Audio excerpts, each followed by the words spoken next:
Hi, you guys. So today is October 2nd, and I wasn't sure if I was going to continue this series and try and do it every day for the month of October. I really want to. And if the recording conditions are good here at the place I live, then I will try to absolutely pump out 31 of these guys because this is fun. So, this next story I'm going to read for you guys today, I do feel like I'm going to start adding in the warning tags just in case it's a triggering subject for you or you don't really want to hear something about that, and it's kind of hard to know if you're going to be affected by a story in a fun way or in a very negative way. This one does have the warning tag of self-harm and is labeled not safe for work. So this was posted in the No Sleep by Deleted. Oh, well, isn't that ominous? So it was posted by Deleted, and it's titled, "Found a cryptic note next to a bottle of ... something in an old building downtown." Without further ado, let's jump into the story. I found this note in one of the older houses in town. I wouldn't call it trespassing so much as adventurous urban exploring. The note was in a rusted safe, wrapped in plastic baggies over and over again until the ball was roughly the size of my head.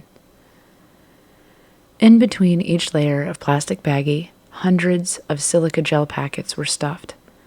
I brought home the huge ball and the bottle of liquid next to it. The outer baggies sort of crumbled like they were brittle, but the inner ones were normal. After I read the note, I immediately knew I had to post it here. I remember when the rains first fell. Thankfully, I was inside at the time when the skies cried. From a clear blue sky, rain fell. That wasn't too odd in Kansas, where the winds could blow rain from storm systems miles away. But the sheer amount was the first surprising aspect. I guess we should have realized something was wrong immediately. For one, the rain didn't stop. Two, it was icy cold. It felt like sleet falling on your bare skin. But this was the middle of July. Thirdly, and this is what really got meteorologists involved, and later the rest of the scientific community, the rain was black. Not pitch black or oily black, but like lake water on a dark night. Just that deep, still watery darkness. Even single drops held the color, no matter what light you shone through it, no matter how much you diluted it. Man, we were stupid then. Stupid and crazy. We'd take drops of the water, put them in jugs of tap water, and just watch as the rest of the water faded to match the black, inky texture of the black raindrop. But what were we supposed to do? It had been raining for weeks at that point, and no one was willing to go outside. Shit, for all we knew. That rain could have been fallout or some new biological warfare tool, so we just stayed inside, our pitifully prepared supplies dwindling. The reports we got on the news were unhelpful at the best, and confusing or misleading at the worst. Scientists had done everything to this water. They'd examined it under electron microscopes, broken it down, analyzed for any virus, bacteria, protozoan, or parasite, and just could not find anything. The only two ways this water was different from any other water was the diluting aspect and its freezing temperature. Scientists said they expected its freezing point to be absolute zero, but had no way to test that theory. I'm rambling a bit, but that's because it's hard to explain what happened next. People began going outside into the now waist-high black waters. They were reassured by the government and the broadcasts that this water was essentially the same as any water. That, I can tell you, was a crock of shit. People began dying by the hundreds as soon as they walked outside into the black tsunami that had been raging almost 2 months. They pushed their own heads underwater until we could no longer see any inkish black bubbles rising to the top. I watched my neighbors kill themselves, quite literally, trying to go on and get food. So I did the only thing I could. I reinforced the sandbags and the water sealant around every entrance and every exit of my house. The real hell happened about half a week later. You see, that water did not dilute, and in fact managed to turn any surrounding regular water into the exact same thing that fell from the skies, day and night. From day one, pools had turned black, rivers too. Since we lived in a landlocked state, we never thought about the oceans. Could they have turned black as well? I received a picture from one of my friends that lived on a coastline. For miles, all you could see was black. Dark, deep, horrific black waters. I ended the call and curled up with my pillow.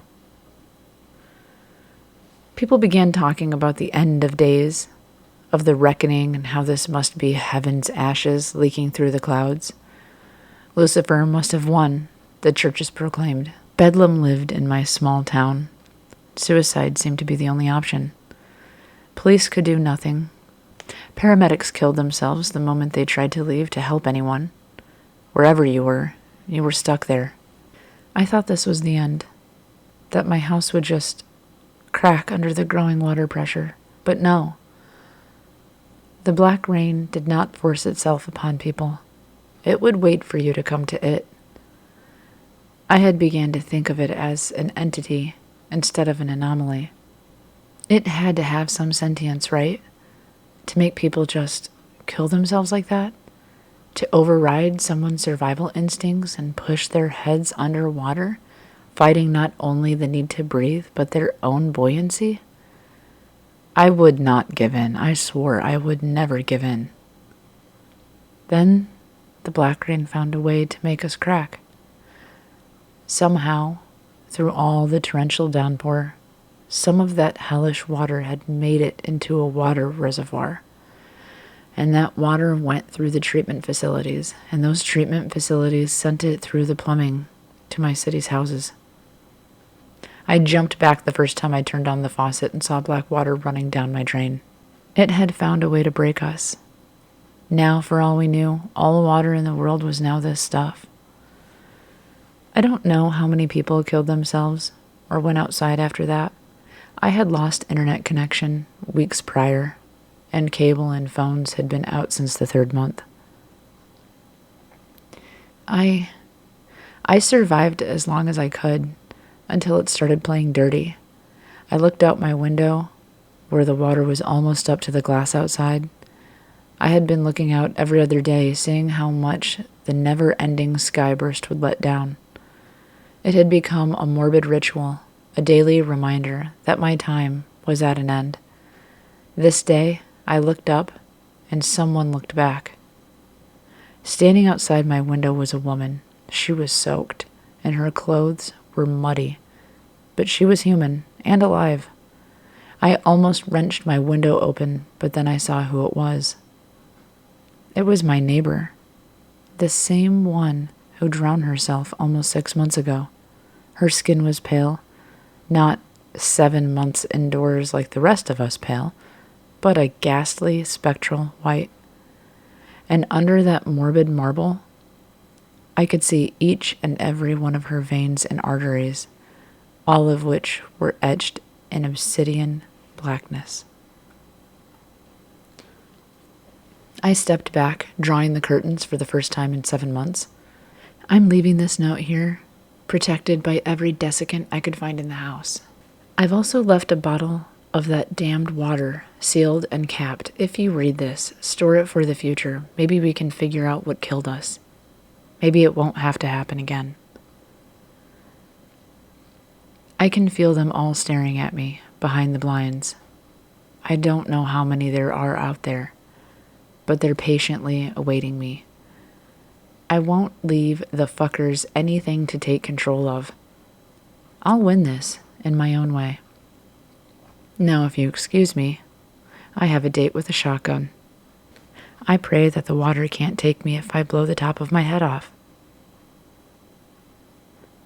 The note was signed illegibly, but I could make out the only bits of the date. $?5/2?18. Addendum. I am so sorry. I am so sorry. I never meant for this to go so far. Please, when things begin to go downhill, and the waters begin to rise up around us, do not blame me. I merely had to know. I merely had to know. Okay. Let's read some of the comments, actually. Someone said, make this a movie. I'll totally watch this. Someone said, so don't open the jar. It'd be weird if that's what started the Notes event. Oh, good point. I'm now obsessively giving my dog a belly rub trying to de-stress. Great story. The note, oh, this one says, the date makes it seem like the note is from the future or something. Very creepy. Reminds me of 12 Monkeys. If this is what 12 Monkeys was like, I need to actually watch it.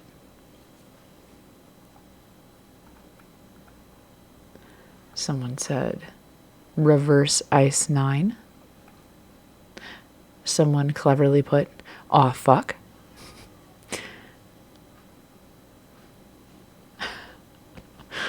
Someone said, I wonder if someone left it there as a prank.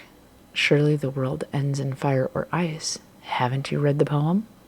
So creepy, and one of the best ones I've read this month. Someone said, okay, going to start hoarding water now. All right, guys. Well, that was, again, a no sleep Reddit post titled, found a cryptic note next to a bottle of ... something in an old building downtown. So I hope you guys had fun listening to that, and I'm going to try and get this up today in case you want more stories for the month of Halloween. For the month of Halloween. Yeah, I'm sticking with it. For the month of Halloween. I don't know if you guys can hear the yard work outside, but it sounds like the Texas Chainsaw Massacre just started up. And that's my cue to go. I hope you guys have an awesome day, and stay awesome. Bye.